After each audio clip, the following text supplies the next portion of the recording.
할렐루야. 1월 22일 주일 말씀 묵상입니다. 말씀은 사도행전 4장 23절로 31절 말씀입니다. 먼저 기도하겠습니다. 영광과 감사를 우리 하나님께 드립니다. 온 마음으로 하나님을 사랑하며 예배합니다.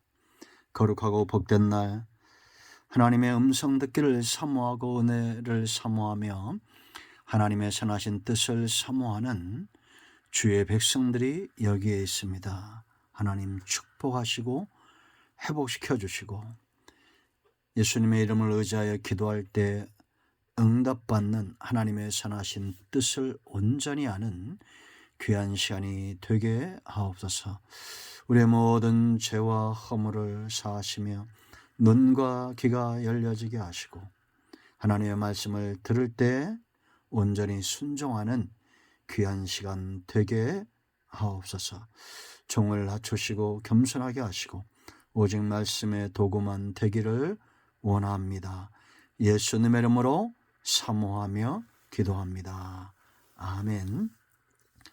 여러분 모두를 우리 주님의 이름으로 축복합니다. 하나님께서 반드시 말씀 가운데 함께 하시고 우리의 마음에 감동을 주시며 눈과 귀를 열어 주실 것을 사모합니다. 우리가 이를 한 달을 11조의 달로 온전히 우리의 모든 시간과 이 달을 하나님 앞에 구별하여 드립니다. 올 한해 하나님께서 우리에게 주실 은혜들을 사모하며 기억합니다. 이제 우리가 온전한 예배에 대해서 또 온전한 삶에 대해서 온전한 사랑에 대해서 살펴봤고 이제 오늘 네 번째 온전한 기도에 대해서 살펴볼 겁니다. 기도는 굉장히 중요하다고 했죠. 기도를 왜 해야 됩니까? 응답은 반드시 있습니다.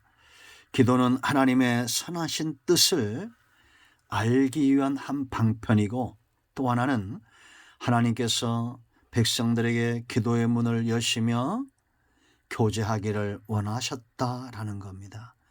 그런가 하면 우리의 모든 필요를 채워주시기 위해서 간구하고 기도할 수 있도록 구약시대에는 여호와의 이름을 의지하여 나갔죠.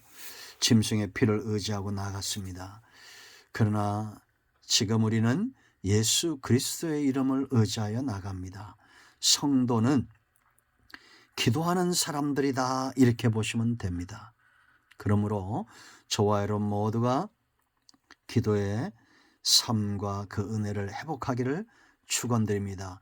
특별히 이제 우리가 오늘 묵상할 이 사도행전 4장 23절로 31절 말씀 꼭 묵상하시고요. 31절 한 절만 보겠습니다. 빌기를 다음에 모인 곳이 진동하더니 무리가 다 성령이 충만하여 담대히 하나님의 말씀을 전하니라.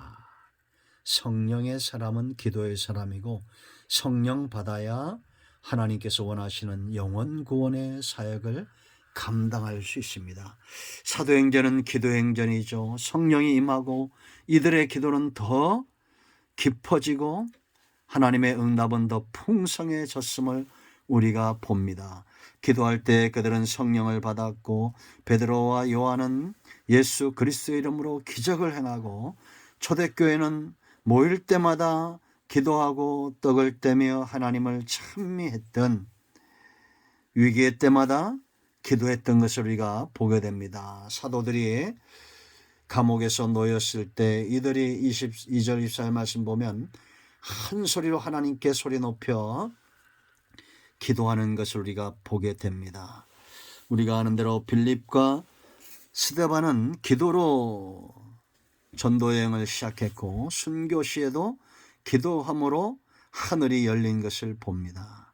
고넬료의 가정은 경건하여 항상 기도와 구제를 힘쓰는 가정이었고 야고보 사도는 기도의 무릎을 가진 마치 그 무릎이 낙타 무릎 같이 되었다는 이 놀라운 또 이야기가 있죠. 그런가 하면 베드로나 사도 바울은 기도할 때 환상 가운데 하나님께서 그들에게 응답하시고 인도하셨던 것을 우리가 보게 됩니다. 사도행전은 기도의 행전입니다. 이 시대의 성도들에게 주어진 축복은 기도하는 겁니다. 반드시 응답이 있는데 왜 우리는 그러면 응답을 받는 분들 있지만 못 받는 분들은 왜 그럴까요? 이 한 주간 기도 응답 받는 한 주간이 되기를 축원드립니다. 5단계를 기억해야 됩니다. 첫째는 우리가 기도의 응답을 받으려면 가장 중요한 첫 번째 단계는 회개입니다.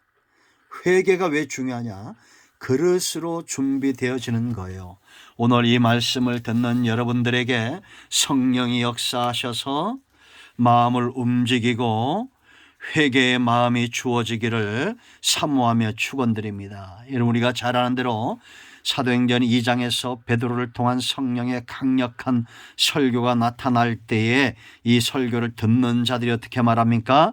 2장 37절 말씀 보면 그들이 이 말씀을 듣고 마음에 찔렸다고 말합니다.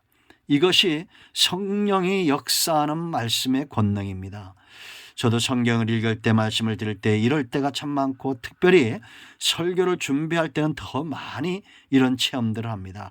가슴을 후벼파고 찌르는, 우리의 영과 관절과 골수를 찔러 쪼개는 역사를 체험하게 된다는 거죠. 그러므로 여러분, 말씀을 읽기와 듣기와 묵상하기를 게을리하지 마세요. 베드로와 다른 사도들에게 물어야 돼. 형제들아, 우리가 어찌할꼬? 그럽니다. 벌써 마음이 변화되고 있죠.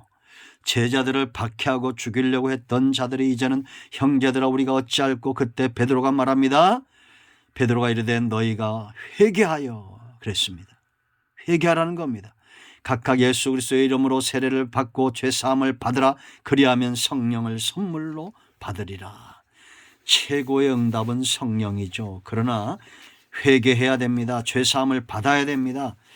그럴 때 하나님의 응답이 임하는 겁니다. 여러분, 우리가 마음에 더러운 것들을 품고 죄악을 품으면 하나님께서 응답하시겠습니까? 아니죠. 그래서 구약시대에는 교과서와 같다고 그랬죠. 우리가 성막론과 출애굽기를 여러 번 했는데요.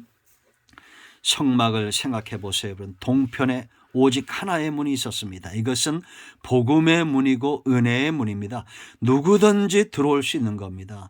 백성이면 누구든지 들어올 수 있는 거예요. 이제 신약시대는 누구든지 주의 이름을 부르면 구원을 받는 역사가 약속으로 주어졌습니다. 사도행전 2장 우리가 잘 아는 대로 21절이죠. 누구든지 주의 이름을 부르는 자는 구원을 받을 것이다 라는 겁니다. 그런데 중요한 것은 이렇게 은혜의 문, 복음의 문을 통과해서 들어온 이 백성들이 첫 번째 만나는 데가 어디예요? 뜰이죠, 뜰.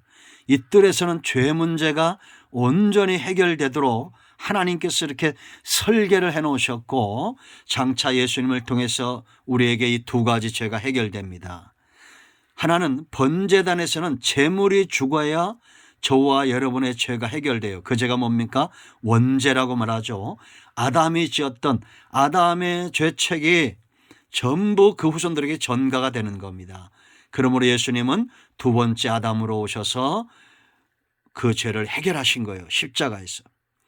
그래서 제물이 죽어야 점도 흠도 없는 어린 양 대신 예수님이 죽으셨으므로 그 보혈을 의지해서 우리는 과거 우리 조상이 지었던 아담의 죄, 현재 미래의 모든 죄가 다 사함을 받는 겁니다. 그런데 중요한 것은 이렇게 제물이 죽은 후에도 여전히 우리는 죄를 짓죠. 그래서 물두멍이 필요합니다. 물두멍은 뭐라 했어요? 세례라고 그랬죠. 물두멍에서 수족을 씻는 겁니다. 내 마음대로 거닐고 내 마음대로 행동했던 이 모든 자범죄들을 회개하는데, 세례는 하나님이 의지하는, 하나님 외에 의지하는 것들, 자기 부인이라고 했죠.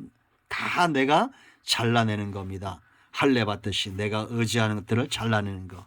날마다 씻기를 게을리해서는 안 됩니다. 이럴 때 우리가 하나님의 응답을 향해서 하나님을 향해서 나아갈 수 있는 거예요. 두 번째 단계는 회개했으면, 회개하고 기도했으면 이제 믿음의 단계입니다. 하나님의 응답을 믿는 것이 중요해요. 이 믿음이 왜 중요하냐? 믿음이라는 것은 산자의 몫입니다. 죽은 자에게는 믿음이란 말이 통용이 안 되죠. 여러분, 우리가 성도가 살았다는 것은 거듭난 상태를 말하고 이제는 하나님, 살아계신 하나님과 소통할 수 있는 단계가 되어졌다는 거예요. 의심하지 마세요. 하나님은 살아계십니다. 그런데 살아계신 하나님이 안 믿겨진다? 내가 영적으로 죽어 있는가를 살펴야 됩니다. 눈이 멀고 귀가 멀면 죽은 시체와 같으면 산 사람의 소리가 들리지 않고 환경을 통해서 역사하는 모든 것들을 우리가 볼 수도 냄새 맡을 수도 만질 수도 들을 수도 없는 겁니다. 오감이 죽는 거예요. 영적으로 죽어 있는 사람들이 많다는 겁니다. 그래서 다시 첫 단계로 나아가 회개하면 살지요. 산자에게 믿음은 역사하는 겁니다. 그런가 하면 중요한 것은 진리가 있어야 돼요. 나는 살아있는데 거짓된 진리 믿을 수 없습니다. 여러분, 성경은 세상의 어떤 경전보다도 위대하며 그들이 감히 말할 수 없는 것들까지도 말하죠. 살아계신 하나님의 입에서 나오는 말씀이기 때문입니다. 이것이 없다면 믿을 수 없어요. 그래서 우리는 거듭난 이후에 하나님의 말씀에, 약속의 말씀에 주목해야 되고 묵상하고 주야로 그 말씀에서 떠나지 말아야 됩니다. 그런 자들은 시냇가에 심겨진 나무와 같아요. 믿음이 왜 중요하냐? 세 번째는 이것을 실행할 수 있는 능력이 있어야 되잖아요. 그러니까 우리가 하나님만이 유일한 전능하신 여호와가 되시는 겁니다. 하나님은 실행의 능력이 있는 분이에요. 이를 지어 성취하는 여호와입니다. 그 말씀하신 바를 포기하는 분이 아니에요. 그래서 믿음이 중요한 겁니다. 하나님이 이런 능력이 없다면 우리가 왜 믿겠습니까? 그러므로 여러분, 믿음을 가집시오. 세 번째 단계는 이런 믿음으로 간구하면 인내하는 것이 중요합니다. 하나님의 응답의 때를 기다리는 거예요. 왜 인내가 중요하냐? 주권이 하나님께 있고 그 하나님의 때가 반드시 온다는 겁니다. 큰 남아있는 때들이 있죠. 예수님 재림의 때, 구속의 완성의 때, 저와 여러분의 부활의 때, 그러나 삶 가운데 임마누엘 여호와의 매 순간 준비하시는, 오늘 아침에 여러분 인사하셨습니까? 여호와는 나의 목자, 내가 부족함이 없습니다 라고 그렇게 출발하셨나요? 단 1초도 사탄의 시간도 아니고 사람의 시간도 아니고 하나님의 시간이 때문에 우리가 기다리는 겁니다. 여러분, 우리가 잘 아는 말씀이 있죠. 야고보서 1장 4절에 뭐라 말씀하십니까? 인내를 온전히 이루라는 겁니다. 왜냐? 이는 목적이죠. 너희로 온전하고 구비하여 조금도 부족함이 없게 하려 함이라. 하나님의 계획입니다. 하나님의 때는 언제 오느냐? 먼저 하나님께서 우리에게 인내를 허락하시는 시간들을 두시고 온전하게 하시고 준비되게 하시고, 그래서 조금도 부족함이 없는 그런 상태로 먼저 연단하신다. 그래서 연단이 굉장히 중요한 겁니다. 그래서 여러분 2절 야고보서 1장 2절에 뭐라고 말합니까? 내 형제들아, 너희가 여러 가지 시험을 당하거든 기쁘게, 그것도 온전히 기쁘게 여기라. 왜냐? 이는 너희 믿음의 시련이 인내를 만들어내는 줄 너희가 알미라. 이제 이 단계가 보이죠. 시련이 온다는 것은 하나님이 나를 인내하는 사람으로 다듬는다는 겁니다. 왜? 인내해야 정말 온전하고 구비하여 조금도 부족함이 없는 상태에 응답을 주시고 우리를 쓰신다라는 겁니다. 여러분, 우리가 잘 아는 대로 소아시아 교회 계시록 2장에 빌라델피아 칭찬 들었던 이 성도들은 인내의 말씀을 온전히 이루었죠. 결국 이들이 받은 복이 뭡니까? 시험의 때를 면하게 하셨다. 이거는 시험의 때 승리했다는 겁니다. 여러분, 감당할 수 없는 것은 우리에게 주지 않아요. 엄청난 어려움들이 지금 우리 앞에 노아의 때와 같은 하나님의 은혜가 아니면 살 수 없는 그런 시대가 되어지고 있습니다. 뭐 구체적인 얘기들을 다 예를 들 수 있지만, 그러나 기도하는 분들, 믿음의 사람들은 영적 직감으로 지금 알고 있을 겁니다. 그러나 우리는 승리하게 될 것입니다. 이제 인내하며 네 번째 단계는 근심과 싸우고 사탄을 대적해야 됩니다. 먼저는 내 자신 속에 있는 근심과 염려를 다 몰아내야 되고, 우는 사자처럼 삼킬 자를 찾는 베드로전서 5장 7절 8절에 이 악한 사단의 역사와 싸워야 된다라는 겁니다. 염려는 근심은 무익한 거라고 마태복음 6장 25절 34절 말하고 있죠. 그러므로 여러분 속에 기도하고 응답을 믿으며 인내할 때 근심과 염려가 오면 이것은 무익한 것을 알아야 됩니다. 또 알아야 될 것은 사탄의 역사구나, 사단이 미혹한 걸 알아야 되고, 세 번째 우리가 할 것은 전신갑주로 내가 무장해야 되겠구나 라는 그런 사모함이 있어야 돼요. 그래서 여러분 에베소 6장 10절로 17절까지 말씀을 보면 전신갑주를 취하라고 말하죠. 그리고 18절에 모든 기도와 간구를 하라라고 말합니다. 여러분 무장하십시오. 머리부터 발끝까지 온통 복음으로, 말씀으로 무장하시기 바랍니다. 전신갑주를 취한 자 반드시 승리하게 되세요. 전쟁이 일어나면 누가 승리한 줄 아십니까? 전신갑주를 입고 준비된 그런 용사들이 되는 거예요. 우리나라는 적들로 하여금 적들에게 이 담대함을 줄 수 있는 그런 지정학적 위치를 갖고 있죠.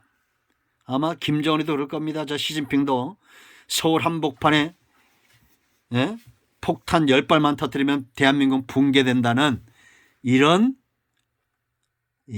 잘못된 믿음들을 가질 거예요. 악한 자들은 그럴 수 있습니다.